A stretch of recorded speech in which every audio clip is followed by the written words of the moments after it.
welcome back to the channel. And today we have the UFC 318 recap. So overall, I would say UFC 318 was a very, very good card. I mean, the prelims were like all first round finishes, aside from the girl fight that went 3 rounds and ended up being a finish, and then the Prado fight went to a decision. But other than that, just all really good early prelims. The prelims were good.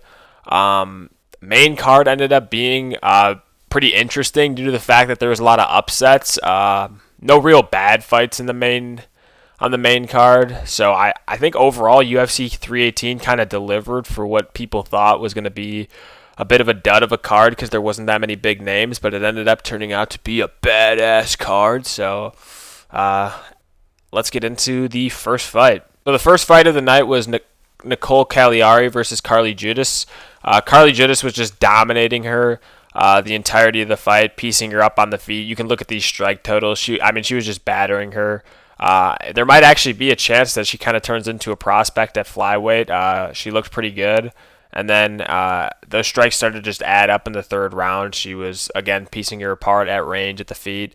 And then it was working the body the entire fight, kept throwing punches and knees to the body, and then one just landed in the third round, put Nicole Cagliari out. A couple finishing shots from Judas, and that was that. So just overall a dominant fight from Carly Judas, and it ended up getting the cards off to a pretty good start. I mean, normally we don't expect much from these fights, but it ended up going pretty well. So yeah, decent fight to start off the card. The next fight on the card, heavy favorite Bruno Ferreira versus Jackson McVeigh making his debut.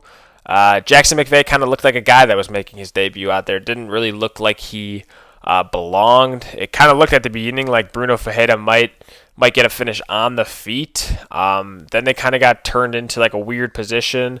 Fight ended up going onto the ground, and Bruno Ferreira just grabbed that arm. Almost took it with him. Jackson McVeigh forced the tap. Just dominant from Bruno Ferreira. Looked like the clear favorite. Fought like the clear favorite. Just clear dominance from him. I don't know if Jackson McVeigh really has that big of a future in the UFC or not. Bruno Ferreira probably deserves a step up in competition, though. I mean, a 14-2 record. He's looked really good his past 2 fights. Gotten finishes. Dominance on the ground, shows some promise on the feet. So I think Bruno Ferreira can get maybe a jump up in competition at middleweight. There's some bad middleweight fighters, so maybe Bruno has something. But yeah, another good finish, first round finish of the card. Kept the card moving quickly, and that was kind of a sign of things to come.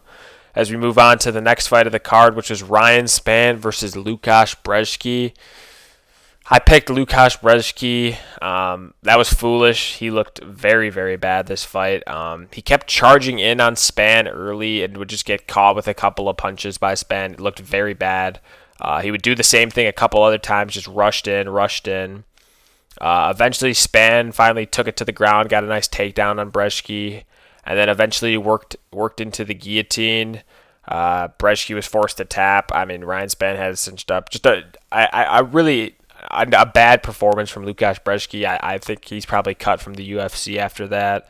Maybe we'll keep him around for one more fight. I don't know what his contract looks like, but I mean Ryan Spann plowed through him, so it was a good look for Spann. I picked against him, but Spann plowed through him, dominated him on the feet for how long it lasted, and then took him to the ground, mauled him, cinched up the sub, didn't let it go, and it was a good performance from Spann. Got it done, took care of Łukasz Brzeski like he needed to, and just got the job done, plain and simple. And again, another first round finish. Again, a little streak that was brewing here. And the next fight, again, kept keeping the theme going of first round finishes. Jimmy Crute with another arm bar on the card as well over Marcin Prachnio. Crute really didn't want anything to do with this fight on the feet. There wasn't a lot going on there. Crute got the takedown, was able to kind of transition into this at the end of the first round. Ended up getting the arm. Ended up breaking Prachnio's arm too. Wasn't even there for the decision. It was a good bounce back performance from Jimmy Crute after he disappointed against Adolfo Bellato. in that fight when he fumbled the finish in the first round and then eventually worked up to a draw. So he really did what he needed to do against Prachniow. Prachniow looked kind of old in there.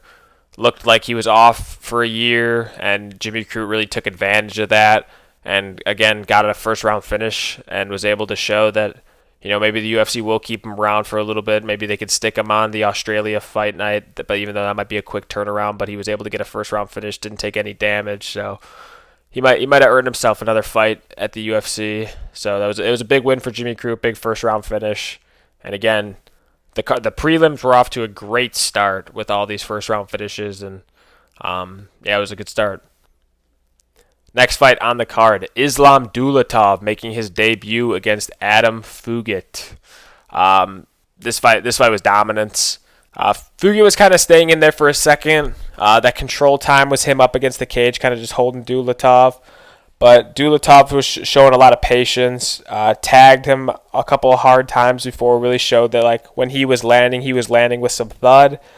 And then at one point late in the first round, Adam Fugit charged in, and Islam Dulatov caught him with just a clean check hook, very short check hook, but was able to generate enough power, landed it right on the chin, dropped Fugit a couple follow-up shots from Dulatov, and he actually kind of stopped before the ref even got in. Landed 2 clean follow-up shots on the chin. Finished Adam Fugit in the very first round. Kept his finish streak going, his first round finish streak going. I think he really could be something dangerous at the welterweight division.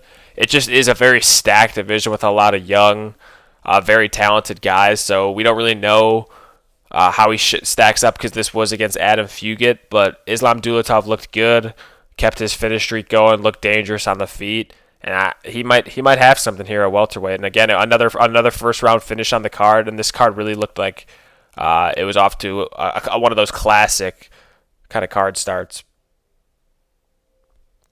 Next fight on the card, keeping with the trend of 318 prelims, it was Ateba Gutierrez versus Robert Valentine. I mean, talk about a mismatch. Every single punch Gutierrez threw looked like it hurt Valentine, and I don't even know when Valentine landed those 2 significant strikes. I must have missed them because it looked like it was nothing but Gutierrez. Gutierrez stunned him a couple times, wobbled him a couple times, just was throwing the kitchen sink at him, started ripping the body, uppercuts, hooks, overhands, everything was working for Gutierrez. Just ran through Valentine. The fight could have got stopped a couple of times. The ref was even letting Valentine have a chance of staying in there, but Valentine just had absolutely nothing for Gutierrez. Should be looking at a step up in competition for his next fight. He's keeping his first round finish streak going, 7 straight knockout wins. So Ateba Gutierrez could have something at middleweight here. So should have a step up in competition. He's kind of like a mini Ngannou is what it looks like. He swings and everything just hits hard. He's from Cameroon.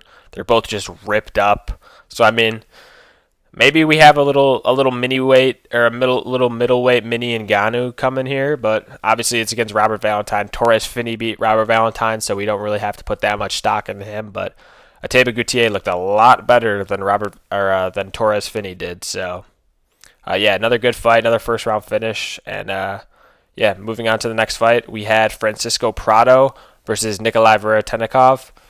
This fight was all right. It broke the first round finish streak, so anything after that maybe made it seem like it was a dud. But there was interesting moments in the fight where Francisco Prado was keeping him on the ground, kind of working towards finishes there.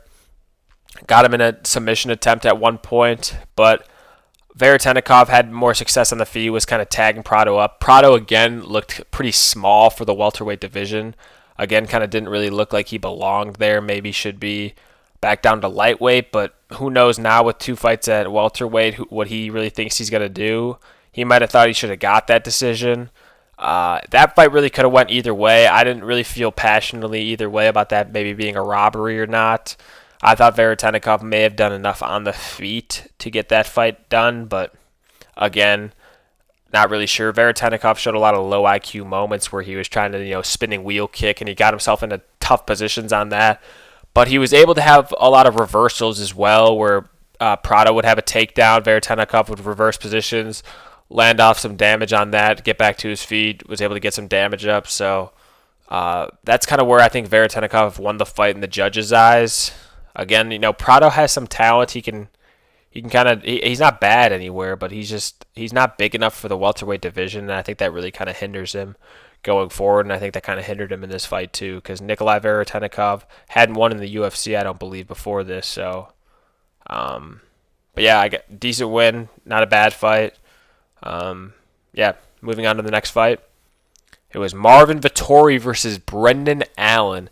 Now, this fight actually won Fight of the Night. Not really sure how that was the case. It was a good fight, don't get me wrong, but I think there was two fights on the main card that had a better case of being Fight of the Night than this. But again, like I said, it was a good fight. Brendan Allen was able to just kind of do more each round than Marvin Vettori. It was primarily a standing fight, not a lot of grappling, other than a couple Brendan Allen takedowns.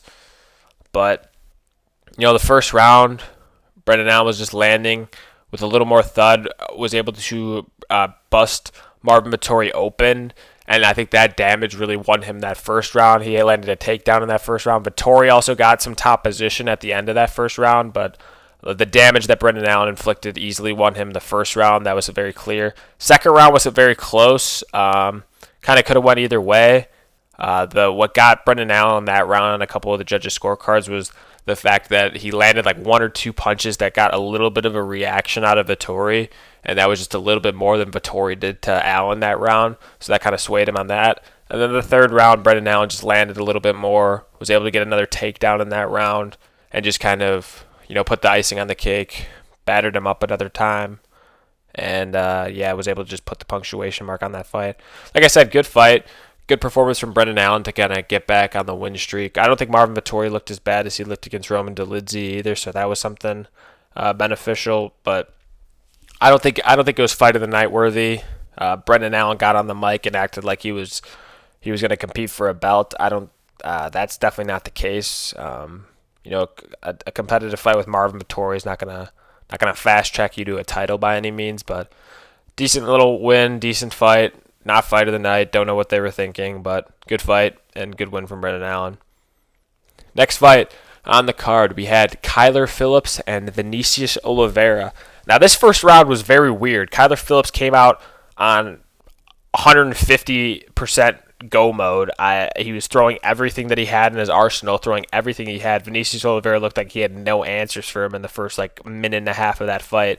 And Kyler Phillips looked like he rocked him a couple times, and I was very worried as someone who may or may not have had a bit of an investment on Vinicius Oliveira. I was a little bit worried. But in true Kyler Phillips fashion, he ended up gassing out, not being able to throw anything for the rest of the fight, and kind of letting Vinicius Oliveira just completely lead the dance. Second round, pure dominance from Vinicius Oliveira, dropped him, nearly finished him.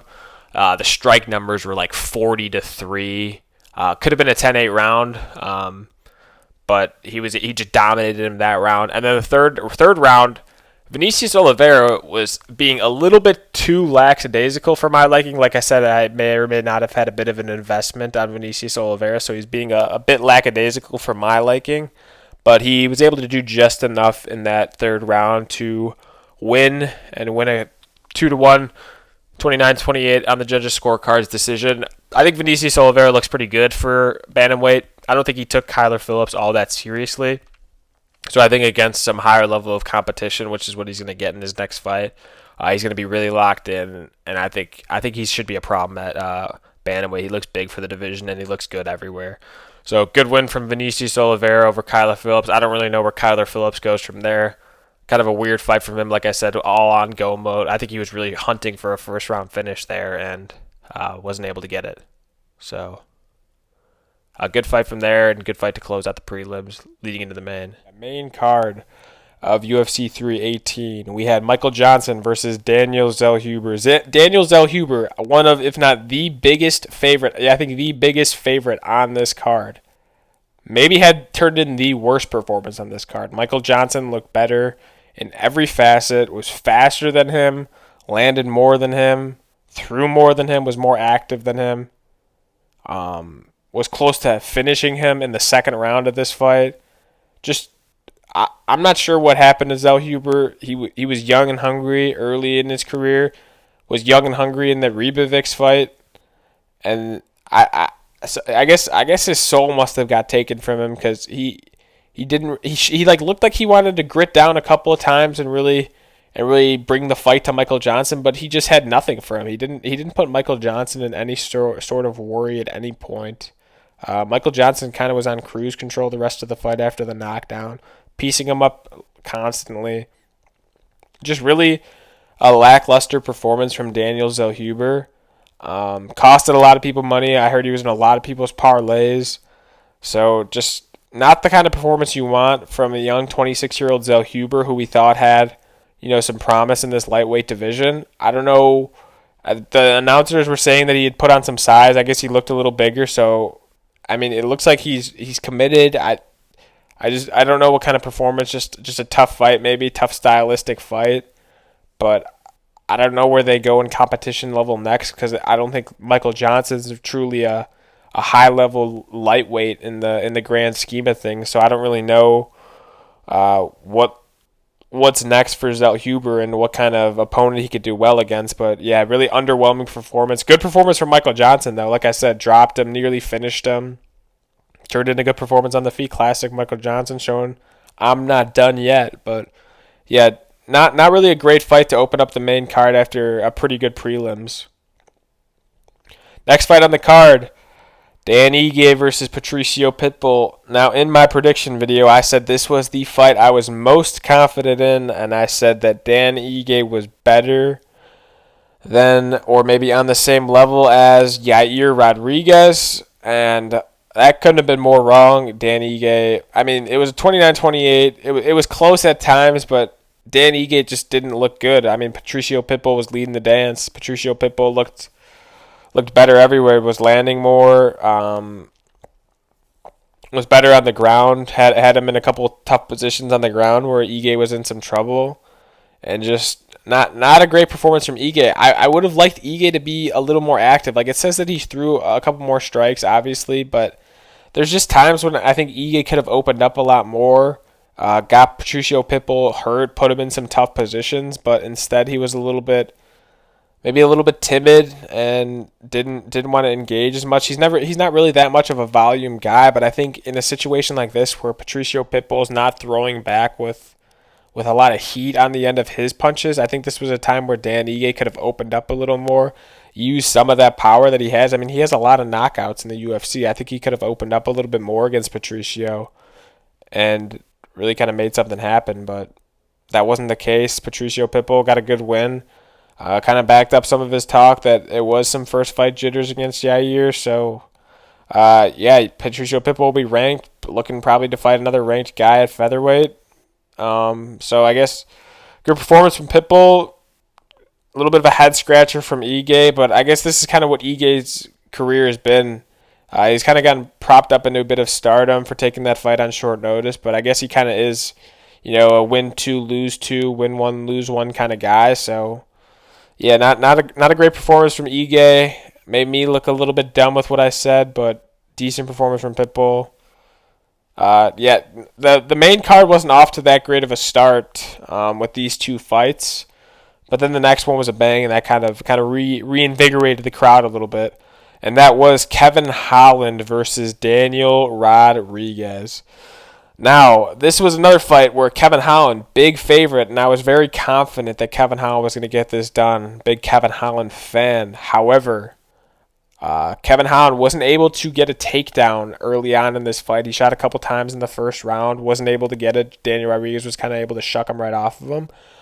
Kevin Holland was doing decent on the feet, but D-Rod was landing a bit harder and ended up dropping him in the first couple of rounds, and that kind of really swayed the fight in his favor up until the second round when Kevin Holland ended up having a little bit of success.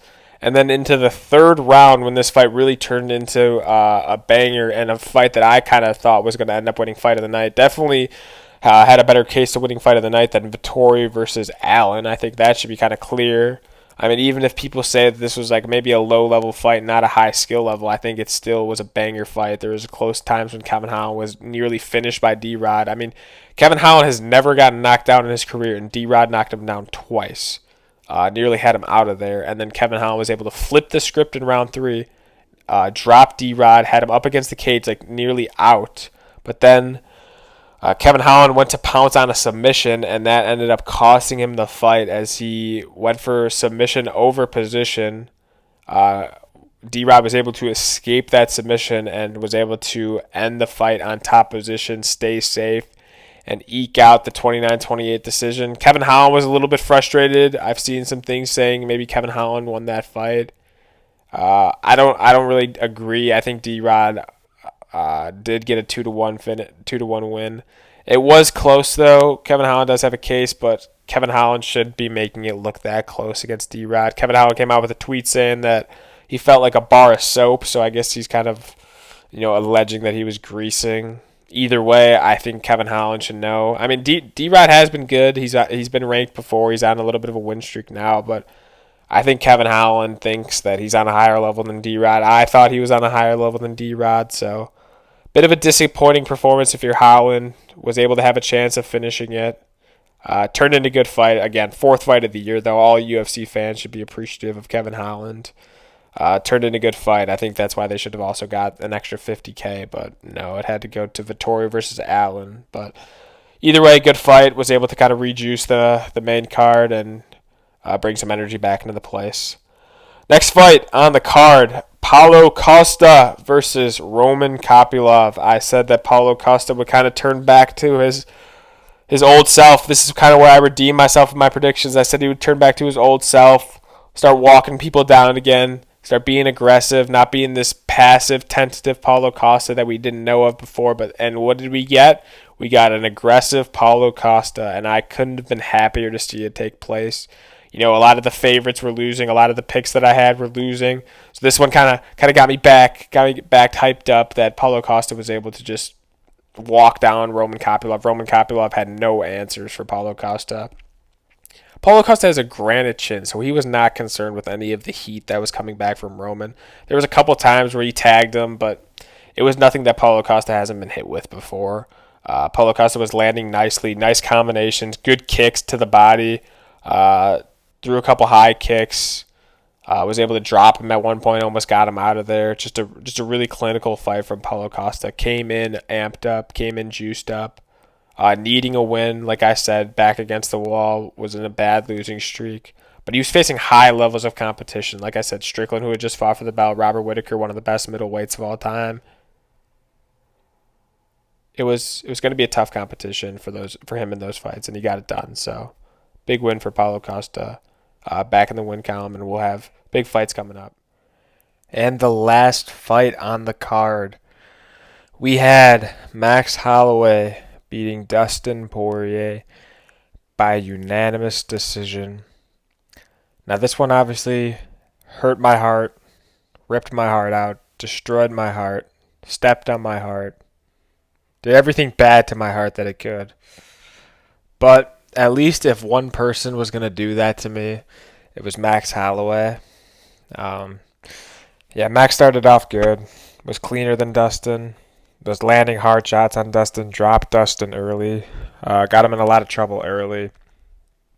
So Dustin was just fighting from behind early on in the fight, really tried to dig himself out of the grave. And then he did just that. He dropped him badly at the end of the round. Pounced on him, ended up trying to jump for the gilly. Couldn't get it. Max slipped out. Dustin was able to finish out on top, though. Had Max really wobbled going to his corner. So I thought that there was a good chance that Poirier was really going to kind of flip the script and start landing hard. But Max got his whereabouts around him in that time. But Dustin had a good 4th round as well. He was landing more in the 4th, took that 4th round, was piecing Max up, and I really thought that there was a chance going into the 5th that we could be looking at 2-2. On one of the judges' scorecards it was that, but in that 5th, Max came out hot. Max was landing more, Again, landing hard on Dustin. Kind of stunned him a couple times, had him like stepping back a couple times. And Max just kept that kind of crisp, fast output, and he seems to just hit it a lot harder at lightweight. All of his punches have a lot more juice than they seem to have had at featherweight. He's a different guy at lightweight than he was at featherweight, and he was a different guy in this fight than the previous times that he's fought Poirier. And we got to the end of the fight. Both the guys were looking up at the clock, seeing when it was going to be time. We knew a point down was coming, and eventually, with about 10 seconds left, Holloway points down. They trade a couple times. Dustin got cracked once by one of them and decided, I'm not gonna get clipped like Gaethje got clipped, and decided, let me clinch and let me end my retirement fight still standing and still alive, and that's what he did. Went to the judges' scorecards. It was Holloway, and Holloway had a cool thing where he didn't want any post-fight interview. Let Poirier have the moment. Let Poirier get his video. And overall, I'd say if Poirier wasn't going to win, that was the best way that Poirier could go out. Went back with a major comeback. Went out with a lot of heart, and put up a good fight for this last fight. Again, this was a fight that easily could have won fight of the night over Vettori versus Allen, but these guys both have enough money where the 50K doesn't really, or 100K, whatever it is, doesn't really matter to them. But overall, great fight, great card, and good career from Dustin Poirier, one of my favorite fighters. Tough to see him go out like this, but like I said, best possible outcome and a loss for Dustin Poirier. And overall, UFC 318 was a great card, and I will take it.